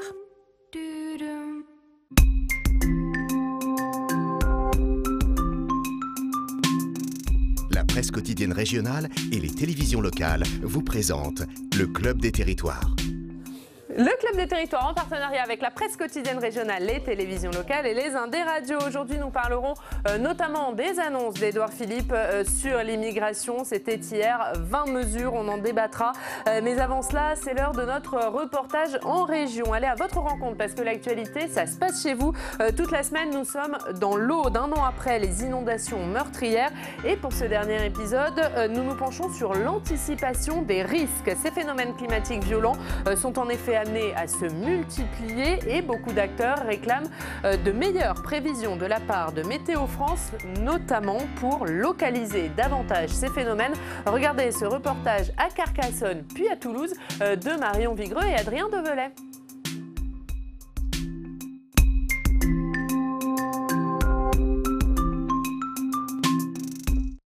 Dans le cadre du dispositif Orsec, le préfet déclenche le 15 octobre 2018 à 1h30 le centre opérationnel départemental. Il dirige les secours des forces de l'ordre, mais également des pompiers. En tout, ils seront 1000 à être mobilisés, dont ceux de Carcassonne qui reçoivent ici les appels des sinistrés et coordonnent les interventions sur le terrain. Nous allons les rencontrer. Le SAMU. Merci. Denise, dans la nuit du 14 au 15, pompiers, gendarmes, police, vous avez pris tous les appels de détresse qui vous arrivaient. Exactement, cette nuit-là, donc nuit très compliquée pour les services de secours en général. On a entendu au téléphone des gens qui finissaient à être submergés par l'eau et dont on ne pouvait plus porter secours. Moi, je pense qu'il faudrait renforcer le personnel. Colonel Benedettini, on se retrouve devant la carte du département de l'Aude. L'année dernière, c'est tout le département qui était en vigilance orange. Si des améliorations doivent être faites, de quel côté doivent-elles venir? On a fait des retours d'expérience, nous, en interne, sur les domaines de la cartographie, sur la localisation des zones, etc., la connaissance des points particuliers. Mais je pense qu'aujourd'hui, ce qui manque le plus, ce sont des couvertures radar beaucoup plus denses qui permettent de suivre les masses nuageuses avec beaucoup plus de précision et nous prévenir à la fois de l'intensité probable de la lame d'eau et également de la localisation. Comment mettre en place un dispositif opérationnel quand on ne connaît pas la localisation précise de l'événement? Nous avons quitté Carcassonne et le département de l'Aude pour rejoindre Toulouse, à 100 km de là. Pourquoi Toulouse? Eh bien parce que c'est ici que se trouve le siège de Météo France et parce que c'est ici que se trouve également le radar qui couvre le département de l'Aude. Trop loin pour les pompiers de Carcassonne qui réclament plus de radars. On va voir ce qu'en dit Météo France. Axel Deloncle, vous êtes responsable du service radar ici à Météo France. On se trouve à Toulouse. Expliquez-nous, quel est ce radar? Quel territoire couvre-t-il? Tous les radars du réseau de Météo France sont capables de détecter les précipitations sous toutes leurs formes, donc la pluie, la neige, la grêle. Ce radar-là a une portée d'environ 250 km. L'enjeu aujourd'hui pour Météo France n'est pas d'avoir plus de radars dans des territoires qui sont déjà largement couverts par des radars. Comme je le disais, l'enjeu est davantage de mieux utiliser les radars qu'on a et de mieux les combiner avec d'autres sources d'informations, par exemple des pluviomètres ou des images satellites. Juste en dessous se trouve le Centre national de prévision. C'est ici que les agents exploitent les observations et c'est notamment ici que sont déclenchées les vigilances. Philippe Arbogast, vous êtes le directeur de la prévision générale ici à Météo France, des prévisions plus localisées. Est-ce que c'est quelque chose que vous allez essayer d'améliorer? Nous améliorerons nos modèles de manière continue et nous allons aussi essayer d'améliorer nos procédures d'avertissement, essayer de donner des éléments sur la possible survenue d'un épisode précipitant. Nous allons dans les 2 années à venir perfectionner le système de vigilance en le rendant infradépartemental. Et puis nous avons également un produit d'avertissement pour le très très court terme, basé sur l'observation radar à l'échelle des communes. Selon les chercheurs et du fait du réchauffement climatique, les phénomènes de pluie et d'orage intenses vont se multiplier dans les années à venir, touchant plus particulièrement la côte méditerranéenne. En attendant, pour vous informer au mieux, vous pouvez aussi télécharger l'application de Météo France pour recevoir des notifications par département en cas d'alerte orange ou rouge. Voilà pour ce reportage de Marion Vigreux et Adrien Develay. Marion Vigreux qui sera avec nous en plateau demain pour faire le bilan de sa semaine dans l'Aude. On commence le Club des territoires. Bonjour messieurs, Jérôme Cordelier du Point, Sylvain Courage de l'Obs, qu'on est ravis d'accueillir dans ce club. Sébastien Fournier, Objectif Métropole de France, et Quentin qui est avec nous depuis le début de cette émission. On va commencer par ce reportage, ces inondations. C'est vrai que toute la semaine, on est retourné dans l'Aude pour faire le bilan de ces inondations un an après. On a vu aujourd'hui notamment les améliorations qui peuvent être faites en matière de prévision, en matière de localisation de ces phénomènes. Est-ce qu'un an après, le bilan de la catastrophe a été tiré ? Je ne sais pas, très honnêtement. Prévoir l'imprévisible, c'est très compliqué. C'est quelque chose d'extrêmement difficile. Maintenant, je crois qu'il y a une question aussi de moyens. Le risque d'inondation, c'est aussi une question de gestion des digues, qui permettent de pouvoir... désamorcer, c'est pas tout à fait le mot, mais enrayer, merci, d'enrayer, parce que désamorcer, c'est autre chose, d'enrayer effectivement les phénomènes d'inondation. Et sur cette question de la gestion des digues, on a quand même, l'État s'est défaussé sur les collectivités locales, leur a donné la responsabilité sans leur en donner véritablement les moyens. Donc il y a quand même, là je crois, une question qui n'est pas réglée aujourd'hui sur la gestion de ces risques d'inondation, qui vont continuer, parce qu'avec le réchauffement climatique, ces épisodes, évidemment, vont s'accélérer. Comme sur tous les sujets, c'est une question de moyens, finalement. Oui, alors qu'on décentralise la prise de décision, ça paraît logique. On ne va pas tout gérer depuis Paris, d'autant plus que ces risques, effectivement, sont de plus en plus grands et que les épisodes vont se multiplier. La question du financement, des ouvrages d'art, des digues, ce sont des milliards qui sont en jeu. Donc à nouveau, c'est le grand point d'interrogation, comme sur beaucoup de sujets. Et effectivement, on est devant un problème. Vous aviez raison de vous y consacrer parce que ça va être quelque chose de très important. Jérôme Cordelier, je vous redonne la parole, Sébastien. Oui, on ne va pas se plaindre, évidemment. Je suis ce que dit mon confrère. On ne va pas se plaindre de décentralisation alors qu'on vocifère contre le centralisme exacerbé du pouvoir. Donc évidemment, ça c'est une gestion quotidienne. Bon, et puis c'est vrai que Trèbes est une ville martyre à plus d'un titre, donc c'est sûr que c'est quelque chose de marquant. Oui, c'est pas une question de décentralisation, c'est une question de moyens là pour le coup. On va pas évidemment aller à l'encontre de décentraliser des compétences aux collectivités locales. C'est évident, mais c'est aussi une question de moyens. Parce qu'il faut, il faut pas construire n'importe où. Absolument. Il faut respecter. Mais vous savez, c'est extrêmement compliqué ce dossier parce que c'est 1000 gestionnaires qui sont concernés dans la gestion des digues. C'est 8500, je crois, je dis ça de mémoire. 8500 km de digues en France. 1000 gestionnaires, c'est une pagaille pas possible. Et il faut faire le ménage là-dedans. Eh bien, on continue. La réforme des digues, voilà. Voilà, la réforme des digues. Allez, une réforme de plus. On en parlera demain. Suite et fin de ce feuilleton dans l'Aude. On va parler d'un autre sujet. C'est Édouard Philippe en première ligne hier. Il a détaillé hier midi les mesures sur l'immigration. Il a ensuite répondu aux questions des sénateurs dans l'après-midi pour les questions au gouvernement. Puis interview chez Routel Krief, chez nos confrères de BFM TV en fin de journée. Résumé de cette journée d'Édouard Philippe avec Jérôme Rabier. 10 ministres autour de la table, mais c'est bien Édouard Philippe qui monte au front pour annoncer 20 mesures sur l'immigration avec un mantra, reprendre le contrôle sur la politique migratoire de la France. Reprendre le contrôle, c'est faire en sorte que lorsque nous disons oui, ce soit vraiment oui, et que lorsque nous disons non, ce soit vraiment non. En matière de santé, l'aide médicale d'État réservée aux sans-papiers est maintenue, mais davantage contrôlée. En revanche, pour les demandeurs d'asile, un délai de carence de 3 mois est instauré avant d'accéder à la PUMA, la sécurité sociale de base. Côté immigration professionnelle, le gouvernement assume désormais la mise en place de quotas et la liste de métiers en tension, inchangée depuis 2008, sera désormais actualisée chaque année et adaptée en fonction des territoires. Notre volonté, c'est de faire des choix en matière d'accueil. Mettre le paquet sur l'intégration par le travail. Après avoir présenté ce plan, le Premier ministre est également monté au front au Sénat lors des questions d'actualité au gouvernement pour là aussi assumer la fermeté de l'État sur les violences urbaines. Lorsque l'on vient briser des habitudes et des habitudes néfastes et criminelles, eh bien ça se voit, ça crée forcément des turbulences. Enfin, Édouard Philippe a terminé sa journée marathon par une interview fleuve sur BFM TV où il a balayé tous les sujets d'actualité et promis de faire la réforme des retraites sans fermer la porte à la concertation.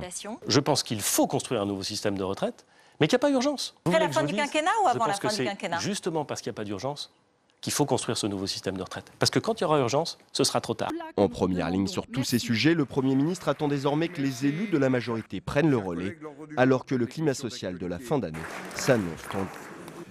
Sylvain Courage, c'est le retour d'Édouard Philippe en première ligne. Ah oui, tiens, il joue son rôle de digue. C'est-à-dire qu'il est là pour faire face à tous les problèmes de l'heure et protéger le président de la République, bon, qui s'est exprimé dans un cadre très politique, puisqu'il a accordé cette interview à Valeurs Actuelles. C'est lui qui transgresse. Et c'est Édouard Philippe qui consolide. Donc là, il a fait sa journée, sa grande journée, en annonçant ces mesures qui sont souvent des reprises, mais pour montrer que le gouvernement est présent. Bon, c'est le fonctionnement plutôt harmonieux de la hiérarchie de la République française. Parfois, ça l'est moins. Là, ça l'est à peu près. Jérôme Cordelier, c'est la digue, Édouard Philippe? Oui, non, je sursaute juste à ce que vient de dire mon confrère, c'est-à-dire le fait que Emmanuel Macron transgresse en accordant une interview à Valeurs Actuelles. Vis-à-vis d'une partie d'opinion. Je trouve que c'est une conception de la démocratie un peu bizarre. Oui. C'est pas parce qu'il accorde une interview à l'heure actuelle qu'il transgresse. Par ses propos, il est plus audacieux. Par ses propos, d'accord. Par ses propos, il est plus audacieux. D'accord, j'avais mal compris. Voilà. Pardon. C'est la première fois qu'un président en exercice accordait une interview à ce magazine-là. Oui, mais pourquoi qui a pu être condamné, qui a pu être condamné. Je suis bien sûr d'accord pour qu'il donne cette interview. J'ai mal interprété. Revenons. Revenons sur la journée d'Édouard Philippe. Et donc, c'était sur le fond des propos. Je m'excuse platement, cher confrère.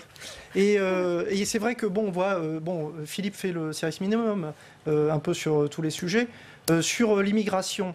Le problème actuellement, c'est ce mot quota qui est brandi un petit peu comme un chiffon rouge, alors qu'en fait, on voit bien que le gouvernement n'a pas une volonté de mettre, de faire des quotas, puisqu'on parle d'objectifs limités, mais en même temps, on dit qu'on ne va pas forcément faire des quotas sur les métiers en tension.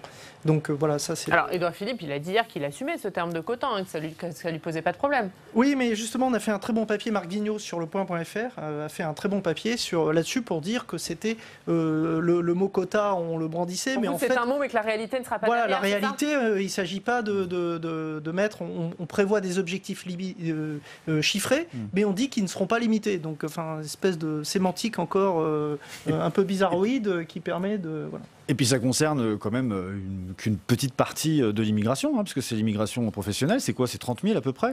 34 000 aujourd'hui, l'immigration économique. Voilà, économique. C'est environ 13% de l'immigration totale. Exactement, ce qui est pas grand-chose. Donc, quand bien même on parlerait de quotas, c'est pas non plus révolutionnaire comme façon de faire, si je puis dire. Il n'y a rien de transcendant. Ça fait 10 ans qu'on en parle. Oui. Ça ressemble à la planification, c'est-à-dire que ça permet à l'État d'afficher un volontarisme, mais sans avoir les moyens de sa politique, puisque effectivement, c'est très difficile de sélectionner à l'entrée les migrants sur des critères professionnels.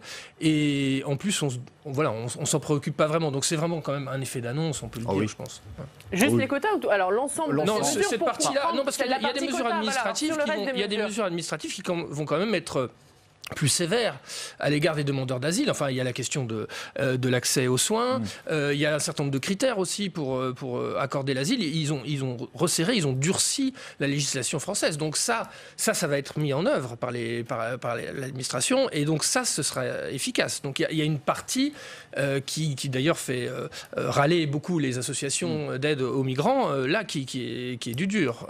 Les quotas, c'est un peu de la poudre aux yeux. Et on le sait depuis quelques années. Et sur l'ensemble des mesures, c'est un moyen d'afficher de la fermeté de la part d'Édouard Philippe quand il dit qu'il faut reprendre maintenant le contrôle de la politique migratoire. Oui, bien sûr, mais en même temps, c'est un peu... Pour vous, là aussi, il y a que des mots. L'eau chaude, quoi. Oui, l'eau chaude, en l'occurrence. Mais évidemment que tout le monde est d'accord, que ce soit à droite, même à gauche, les gens sont d'accord qu'il faut... J'ai fait récemment une interview de Jean-Pierre Chevènement, il dit pas différemment qu'il faut reprendre le contrôle de la politique migratoire. Maintenant, si vous voulez... on peut pas dire en fait que les mesures annoncées soient extrêmement lisibles. Voilà. Donc il y a des mots qui sont utilisés, qui sont des mots qui sont comme le mot quota. C'est d'ailleurs Je crois que c'est le Libération Parisien qui a fait sa une en brandissant ce mot. C'est vrai que ce sont des mots qui ça fait référence à la politique migratoire américaine des années 30. Et donc ça fait c'est mythique. Mais, oui, voilà, mais c'est quand même on n'est pas du tout dans la même situation géographique ni politique que les États-Unis ou le Canada aujourd'hui. Voilà, donc on sait que c'est difficile à appliquer. Vous dites qu'il y a beaucoup de mots derrière tout ça. On voit ce matin une opération d'évacuation de campements, de camps de migrants, porte de la Chapelle. Est-ce que le message, c'est il y avait le discours hier, il y a les actes aujourd'hui? On a l'impression, d'autant plus qu'une des mesures, c'est justement d'être plus ferme vis-à-vis de ces installations illégales. Et donc, dès le lendemain, travaux pratiques. Pour répondre à votre question, à savoir si ce n'est pas un moyen pour l'exécutif de montrer sa fermeté, absolument. Sur des sujets régaliens, là, il est en train de faire la démonstration qu'il est ferme, qu'il ne chancelle pas, qu'il maîtrise les sujets. Et c'est d'autant plus important, me semble-t-il, que nous sommes aujourd'hui plutôt dans un climat de tension dans notre pays. Donc c'est important pour l'exécutif de montrer sa fermeté d'une certaine façon. Et je pense que l'immigration est quand même utilisée comme un prétexte entre nous pour montrer sa fermeté. Je le pense sincèrement. Alors les opposants disent que ce n'est pas une préoccupation des Français, pourquoi le gouvernement s'occupe de ça, sauf que c'est une préoccupation des élus et des maires notamment. C'en est une en effet, et ils ont alerté plusieurs fois l'État sur les conditions indignes des migrants dans les villes, ces migrants qui viennent trouver refuge dans ces grandes villes. Anne Hidalgo, la maire de Paris, le maire de Toulouse, c'est transpartisan, hein. Le maire de Toulouse, Jean-Luc Moudinque, Johanna Roland. Juppé en son temps. Maire de Bordeaux. Oui, absolument. L'ancien patron de M. Philippe. Oui, absolument. Exactement. On t'a alerté l'État sur les conditions indignes. C'est vrai que là, on fait du bricolage dans les villes pour accueillir ces personnes qui arrivent, qui cherchent refuge, hein, d'une certaine façon. On met en place c'est du bricolage dans des gymnases. Il n'y a pas suffisamment de places d'hébergement. Et alors, c'est bien d'appliquer la loi, c'est-à-dire de faire en sorte que les campements disparaissent. Mais si derrière, on ne met pas des places d'hébergement d'urgence, le problème va se reposer de la même façon. Allez, cette question migratoire, Sur cette question des priorités des Français, on comprend bien que pour les Français, ce qui est prioritaire, c'est évidemment d'abord leur emploi, leur protection sociale. Et l'immigration vient derrière. Mais ça joue un rôle important, notamment dans les élections municipales. Et on est à l'approche, là, maintenant, des élections municipales. Et donc, le gouvernement ne veut pas être pris dans le reproche d'être laxiste. Bon, voilà. Et surtout que la droite insiste, évidemment, avec cet argument. Donc c'est une réponse politique à ça. Et Emmanuel Macron est personnellement obsédé par l'exemple de Jospin, qui avait un très bon bilan, disons un bilan économique plutôt présentable, mais qui a été pris à revers par ces questions régaliennes. Donc c'est pour ça qu'il met l'accent là-dessus, d'où ce déploiement actuel. Ben justement, on va voir les réactions politiques à ce débat sur l'immigration. Il y en a eu beaucoup sur Twitter, Quentin.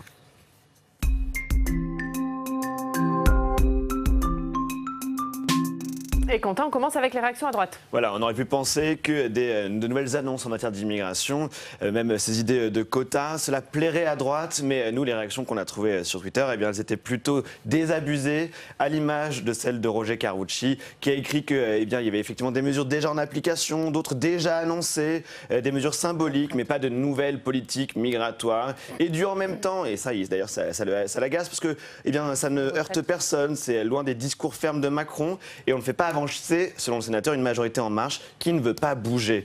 Autre réaction, mais alors là, beaucoup moins nuancée, celle d'Éric Ciotti à l'Assemblée nationale. Lui, il a expliqué qu'Édouard Philippe, il a tout simplement annoncé une hausse record de l'immigration légale en France. C'est ce qu'il a écrit sur Twitter, avec une hausse des quotas économiques, plus 500 000 étudiants. Il a même fini en disant « l'immigration de masse continue ». Et chez La République En Marche, on est revenu sur la question des quotas, qui a beaucoup embarrassé la garde des Sceaux. Exactement, il y a eu cette polémique toute la journée d'hier qui a beaucoup aussi enflé sur les chaînes d'information en continu. Certains députés LREM ont tenté un timide tweet de soutien à l'image d'Éric Bothorel. Alors lui, il est issu du PS comme Nicole Belloubet, c'est un élu LREM breton. Il a revendiqué en même temps des mesures sur l'immigration et de la sortie de la ministre en tentant de minimiser les doutes et les nuances qu'avait en employée le matin sur France Inter, la garde des Sceaux. Sauf que cette phrase, on le sait, elle a provoqué un recadrage très sec depuis la Chine de la part d'Emmanuel Macron. On sentait la gêne aussi de Nicole Belloubet lors des questions d'actualité au gouvernement hier au Sénat. D'autres parlementaires LREM ont semblé même agacés de tous ces débats sur le mot quota, sur les quotas. Regardez Olivia Grégoire qui regardait Public Sénat hier, allant plus loin, l'émission de Rebecca Fitoussi. Elle était dans sa télé, elle a tweeté ce matin, je me disais que le débat majeur sur l'immigration risquait d'être pollué par la stérile polémique sur le terme quota. Et bim, sur Public Sénat. Mais peut-on parler 2 minutes sereinement ensemble de ce sujet? On va rester bloqué sur des divergences sémantiques. En l'occurrence, le débat de Rebecca Fitoussi, il était bien sur le fond et pas du tout sur uniquement le terme de quota. Alors, on a vu la droite, on a vu la majorité. Qu'en est-il à gauche? Eh bien, à gauche, on a été surtout choqués par les mesures sur la santé, sur effectivement cette retouche sur les soins non urgents de l'AME ou encore le délai de carence de 3 mois sur les soins pour les réfugiés. Boris Vallaud, il a écrit « On ne refuse pas les soins à un malade en fonction de l'ancienneté de son arrivée chez nous. Laisser un demandeur d'asile malade pendant 3 mois sans traitement, c'est à la fois inhumain, dégradant, mais aussi très dangereux pour la santé publique de tous et de toutes dans notre pays. » Ça, c'est vraiment des messages qu'on a vus beaucoup sur les comptes Twitter des parlementaires de gauche. On va finir avec un message d'Esther Benbassa. Elle est sénatrice écologiste rattachée au groupe communiste. Et donc, elle a dit non aux mesures cyniques du gouvernement, notamment en revenant sur le délai de carence de 3 mois, mais aussi sur ces quotas qui ont échoué au Canada, a-t-elle écrit. Elle a fini en disant « Au secours, Sarkozy est revenu. Macron fait mieux, Macron fait pire. Rien n'arrête ce gouvernement dans sa course funeste. » Et donc, à gauche, on a effectivement beaucoup reproché à l'exécutif de vouloir aussi recréer ce duel avec le Front National en surjouant ces thèmes avant 2022. Eh bien, on voit que le débat n'est pas fini sur ce sujet. On a entendu Édouard Philippe sur le sujet de l'immigration. On l'a également entendu hier sur la question des retraites. Et là aussi, on a l'impression qu'il y a une offensive du gouvernement sur cette question. Édouard Philippe hier, grande interview ce matin de Jean-Paul Delevoye au Parisien. Là aussi, les retraites, ça va être crucial sur le message de fermeté, sur le fait de montrer que ce gouvernement ne lâche pas sur les réformes. On assiste au match habituel entre le pouvoir réformateur et la rue, enfin en tout cas ce qui s'annonce comme étant la rue le 5 décembre avec les syndicats, et puis quand même une forme de convergence. Alors c'est pas la convergence des luttes, mais au moins la convergence des fronts, c'est-à-dire que les gilets jaunes, ce qu'il en reste, c'est pas beaucoup, mais symboliquement c'est fort, parce qu'on fête le premier anniversaire de ce mouvement atypique, et donc qui a quand même terrorisé, on peut le dire, l'actuel gouvernement, plus les syndicats qui sont quand même en ordre de bataille, la CFDT qui est assez timide. Voilà, donc on est dans le tour de chauffe, la pesée, on se jauge, on se toise, et c'est pour ça que le gouvernement montre un peu les muscles, parce qu'il ne peut pas complètement abandonner sa réforme. On a vu qu'ils avaient quand même dilué les choses, mais il reste cette question des régimes spéciaux, notamment, qui est toujours un totem. Donc il aimerait bien, je crois, ce gouvernement, arriver à ses fins, au moins sur ce point-là, assez rapidement. Donc voilà, on en est là. Jérôme ? Oui, pour poursuivre, évidemment, les retraites, c'est un des marqueurs du quinquennat, et puis de l'acte 2 du quinquennat. Donc, évidemment, le gouvernement et puis l'exécutif dans son ensemble ne peut pas donner l'impression qu'il va reculer, et surtout avec cet anniversaire qui pointe et cette espèce de cocotte minute qu'on voit un peu surgir un peu partout dans le pays, et qui fait craindre un peu que ce chaudron social puisse, en tout cas, un peu exploser un peu partout, voilà. Même si je ne crois pas non plus à la convergence des luttes. Ça, c'est un vieux mythe, mais enfin, c'est vrai que les Gilets jaunes plus, la CGT plus, ça peut finir par faire quelque chose qui soit... Surtout que ce mouvement des Gilets jaunes, Sébastien, il est né de ces fractures sociales, de ce sentiment d'abandon de certains Français. Ouais. Un an après, il est toujours là, ce sentiment d'abandon ? Oui, il est toujours là. Maintenant, le mouvement, c'est vrai qu'il est moindre aujourd'hui, mais le sentiment d'abandon l'est toujours, il est toujours présent. On a une partie de la population qui se sent délaissée. Plusieurs élus, le président du Sénat notamment l'a dit à plusieurs reprises, ils ont le sentiment d'être délaissés. Ils ont le sentiment qu'on ne s'intéresse pas à eux. Je dis bien que c'est un sentiment parce que la réalité, elle est quand même assez différente. La réalité, elle est tout autre. Cette France qu'on appelle souvent constituée en périphérie, finalement, elle n'est pas toujours si malmenée, enfin si pauvre, comme on le dit. Enfin, on dit souvent dans les périphéries des grandes villes, vous avez les pauvres machins qui sont démunis par rapport aux territoires urbains qui sont plutôt plein de richesses. C'est très différent. différent. Les choses, elles sont pas. Alors, cela dit, il y a quand même des difficultés, il y a des problèmes qui se posent. Vous avez des services publics dans certains territoires qui reculent. Vous avez, l'État qui n'est quasiment plus présent. Vous avez des collectivités locales qui n'ont pas suffisamment les moyens pour mettre en place des services publics dignes de ce nom. C'est une réalité. Comme tous les jours, on va se rendre dans une rédaction locale. Aujourd'hui, on va aller à Marseille avec un nouveau partenaire qu'on est ravis d'accueillir, c'est la Provence. Bonjour Guillaume Ricavi, vous êtes journaliste, directeur départemental à la Provence. Merci d'être avec nous. Guillaume, on va parler d'un sujet, c'est cet hommage, cette semaine de recueillement à Marseille, puisque la ville commémorait un triste anniversaire, celui de l'effondrement des immeubles rue d'Aubagne. C'était il y a un an, effondrement qui a fait 8 morts. Oui, effectivement, ce 5 novembre 2018, 2 immeubles, les numéros 63 et 65 de la rue d'Aubagne, dans le quartier populaire de Noailles, en centre-ville, s'effondraient, embarquant dans leur chute 8 personnes, 8 vies. Et puis derrière, ça a eu un effet en cascade, puisque plus de 3500 personnes ont été délogées de Marseille, ont dû quitter leur logement, qui lui aussi semblait présenter des risques.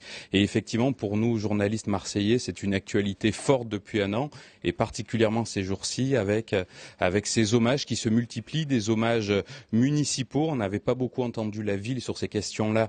Elle a décidé de leur rendre hommage cette année à ses victimes. Et puis également les hommages populaires. Beaucoup de gens se mobilisent tous les soirs dans ce quartier de Noailles pour rendre hommage avec des débats, des échanges.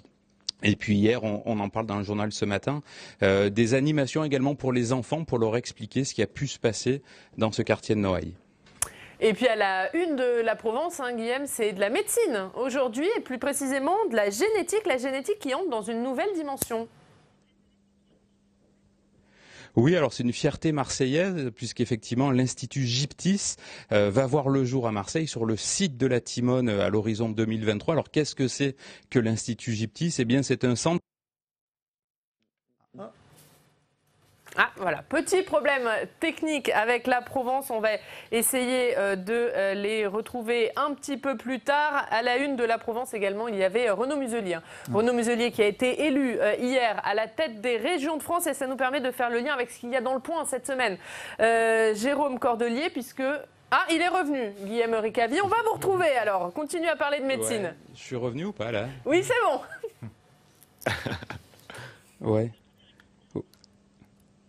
Oui. On vous entend, Guillaume, allez-y. Oui, effectivement, je vous parlais de l'Institut Gyptis, donc qui va être un institut d'un genre totalement nouveau, puisqu'il va associer à la fois chercheurs, scientifiques, médecins et industrie pharmaceutique sur un même lieu, dans le même bâtiment. Le but, c'est d'apporter des solutions médicales aux maladies rares, aux maladies génétiques rares, qui touchent une personne sur 20 en France. Plus de 50 millions de personnes autour du bassin méditerranéen, et dans 95% des cas, il n'existe pas de traitement adapté aujourd'hui pour ces personnes. Ce sont majoritairement des enfants qui sont touchés, et donc ça va être un centre unique dans le monde capable de faire de la recherche dans ce domaine-là, à la fois pour traiter les gens et développer les médicaments qui permettront de soigner ces maladies. Et donc, je le disais, Guillaume, il y a également à la une de la Provence Renaud Muselier, le président de votre région Sud Provence-Alpes-Côte d'Azur, qui a été élu hier président des régions de France. Oui, et à l'unanimité, effectivement, lors de cette assemblée extraordinaire de l'Association des régions de France, les 19 régions métropolitaines, les 7 d'outre-mer ont fait le choix de Renaud Muselier. Alors c'est une surprise qui n'en est pas vraiment une, puisque Hervé Morin avait annoncé, puisqu'il occupait ce poste-là, qu'il laisserait sa place, et il avait appelé à voter effectivement pour le président de la région Sud, donc Renaud Muselier. C'est une première, jamais ce poste n'a été occupé par le président de la région PACA. Et Renaud Muselier le dit dans nos colonnes ce matin, il a l'ambition de faire peser la voix des régions. Il veut acter l'acte 3 de la décentralisation et compte bien se faire entendre. Il a déjà pris rendez-vous avec le président de la République, notamment pour se faire entendre sur la question de l'apprentissage, qui était une compétence régionale et qui effectivement est menacée. Renaud Muselier, qui est très déterminé dans nos colonnes ce matin, il veut porter cette voix des régions, se faire entendre. Il dit très clairement, les régions ne sont pas les sous-traitants de l'État, nous voulons être acteurs des décisions qui vont être prises par le chef de l'État. Merci beaucoup Guillaume Ricavi d'avoir été avec nous ce matin, nos partenaires de la Provence. On vous retrouve désormais toutes les semaines dans cette émission. Merci à vous depuis Marseille. Et je le disais, d'un président de région à une autre, dans le point cette semaine, l'interview de Valérie Pécresse que vous avez faite, Jérôme, la présidente de la région Île-de-France. Oui, qui sort un livre que je trouve bon, Pourquoi ? Parce que pour la première fois, on peut dire Valérie Pécresse fend l'armure, c'est-à-dire qu'elle se confie sur sa vie, son enfance, sa jeunesse, et puis un peu sur ce qu'elle veut faire évidemment avec Libre, et puis sur ses ambitions présidentielles, on peut dire. Et donc c'est un livre qu'elle a écrit avec Marion Van Rintergem en entretien, et qui est vraiment, je trouve, vraiment un livre passionnant. Et donc on poursuit à partir de ce livre dans cet entretien dans Le Point. Et c'est vrai que c'est une nouvelle Valérie Pécresse, beaucoup moins corsetée. Vous savez, le problème qu'on avait avec beaucoup de journalistes, c'était de partir à l'assaut de la forteresse Pécresse. C'est-à-dire que souvent elle faisait des interviews qui étaient quand même très langue de bois, voilà, très corsetées. Et là, on sent que oui, elle fend l'armure, et c'est pour ça qu'on a mis ce titre. Je trouve que la rupture lui va plutôt bien. C'est-à-dire que Pécresse, le manifeste de la depuis rupture. qu'elle est partie de LR et qu'elle a créé Libre, on sent qu'elle elle est beaucoup plus libérée. C'est ce qu'elle dit dans l'interview d'ailleurs, c'est qu'elle a pu, enfin ses mots sont plus disséqués en fonction du soutien qu'elle pourra apporter à un tel ou du conflit qu'elle pourra avoir avec tel autre. Et puis ensuite, avec ce livre, vraiment, elle se confie, et d'ailleurs c'est une histoire passionnante, notamment sur son grand-père, vous savez, qui était un grand résistant, Louis Bertagnin, et qui a été un médecin psychiatre renommé qui a soigné André Malraux, Romain Gary, et aussi la fille des Chirac, Laurent Chirac. Et en 30 secondes, la une du Point, c'est un autre livre, un livre surprise. Ah oui, alors ça c'est c'est le livre scandale, puis le livre polémique qui est arrivé donc à la une du Point, et qui surgit comme ça, évidemment, c'est La vérité de Alexandre Benalla. C'est truffé, ça fourmille d'anecdotes.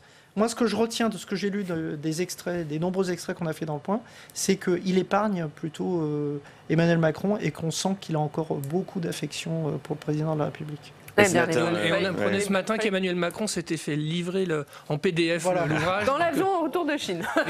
Il s'observe, il se regarde. Et bien justement, Sylvain Courage, on va voir la une de l'Obs. La une de l'Obs, mur de Berlin, le jour où le monde a basculé. Oui, alors ça, c'est l'anniversaire. On a fait 48 pages parce que c'est pour nous un événement, enfin pas que pour nous, pour le monde entier, un événement fondateur avec un grand papier de Bernard Guetta, une interview de Hubert Védrine, des articles de l'époque, bref, pour revivre cet événement, comprendre ses implications. Est-ce que le mur est vraiment tombé? Voilà, aussi toutes les interrogations qu'on peut avoir quand on considère la situation internationale actuelle. Et un dossier sur l'OVNI Villani. Alors ça, c'est plus pour les Parisiens, puisque c'est l'homme qui monte dans la campagne. On a essayé de faire un portrait au plus près de cet étrange personnage, génial et déroutant.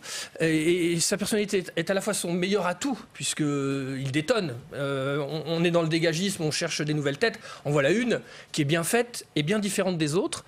Mais est-ce qu'il peut y arriver? Donc on analyse aussi un peu sa trajectoire politique, ses réseaux. On a fait une enquête intéressante sur les gens qui le soutiennent. Il y a pas mal de monde derrière lui. Et puis le début de son programme. Donc voilà, donc c'est assez complet pour comprendre ce monsieur et ses prétentions à devenir maire de Paris. C'est pas rien. Et tout ça, c'est à lire dans l'Obs. Un mot, on aura l'occasion de reparler de votre prochaine une, Sébastien Fournier. Mais un petit teaser, c'est sur les grandes surfaces, c'est ça la prochaine une? Nous avons enquêté sur les projets de grande surface dans les grandes villes.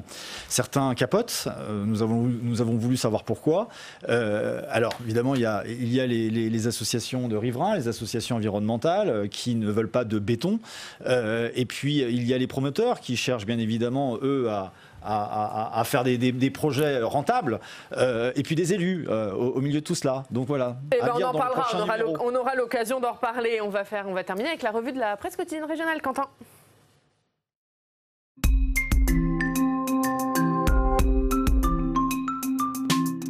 Et on commence avec le Dauphiné libéré. Voilà, avec bien sûr cette question sur l'immigration, ce qui va changer à la une du Dauphiné libéré. Alors je ne vais pas revenir sur toutes les annonces, juste je voulais vous lire un extrait de l'édito de Frédéric Haïli, qui est aussi un de nos partenaires. On retiendra le discours général. Il faut reprendre le contrôle sur notre politique migratoire. La petite phrase, ce n'est pas un plan à l'eau tiède. Et la mise au point pour chasser les états d'âme. Tous les membres du gouvernement sont à l'aise avec ce plan. Bonjour Madame la garde des Sceaux. Voilà, et du côté de Libération Champagne, on appelle à changer le regard sur les les migrants. Voilà, c'est effectivement changer le regard sur les migrants, justement à l'occasion aussi de ces annonces sur l'immigration. Le journal qui a suivi l'initiative du Secours catholique, qui a proposé une journée sur l'accueil des demandeurs d'asile, nous raconte Libération Champagne. Autre sujet à la une de La Voix du Nord, c'est la lutte contre le harcèlement scolaire. C'est ça, La Voix du Nord, en octobre, avait sorti une grande enquête sur le harcèlement scolaire, avec vraiment l'état des lieux dans les collèges et lycées de tous les départements de la région. Et bien dans cette édition, le journal revient sur les propositions. C'est très intéressant, on parle notamment aussi de ces modules sur les émotions en petits groupes, comme le font par exemple les pays nordiques. Et on va terminer sur un sujet beaucoup plus léger à la une de l'Est éclair. Oui, on a voulu un sujet un petit peu plus léger pour terminer. Je ne sais pas s'il y a des fans de faute animalière ou effectivement il y a cette question à la une de l'Est éclair. Comment compte-t-on les grues? Vous voyez, ces grands oiseaux. Mais non, mais parce qu'en fait, en même temps, en ce moment, dans l'Est de la France, on est en train de battre des records sur ce dénombrement de grands oiseaux. 268 120 grues cendrées ont été comptabilisées au lac de Der dimanche dernier, nous dit l'Est éclair. Voilà, merci Quentin, messieurs, si ça vous inspire, si vous voulez On a commencé les par les grues. digues, on termine par les grues. Voilà, c'est bien. Les animaux font la une et ça montre la nouvelle préoccupation aussi de toute une partie de la société qui est très maintenant soucieuse de ça. Oui, mais c'est vrai, sur la biodiversité, effectivement sur l'environnement, en effet. Merci. Vous voyez, ça fait réagir comment compte-on les grues, Quentin. Merci beaucoup, merci messieurs d'avoir été avec nous. On se retrouve demain, l'invité politique David Cormand, député européen, secrétaire national d'Europe Écologie Les Verts. On vous souhaite une très bonne journée, on vous attend demain. La presse quotidienne régionale et les télévisions locales vous ont présenté le Club des Territoires.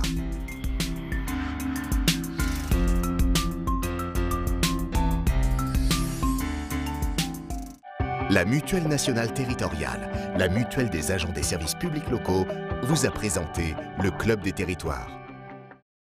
Engie, acteur engagé dans la transition zéro carbone des régions, vous a présenté le Club des Territoires.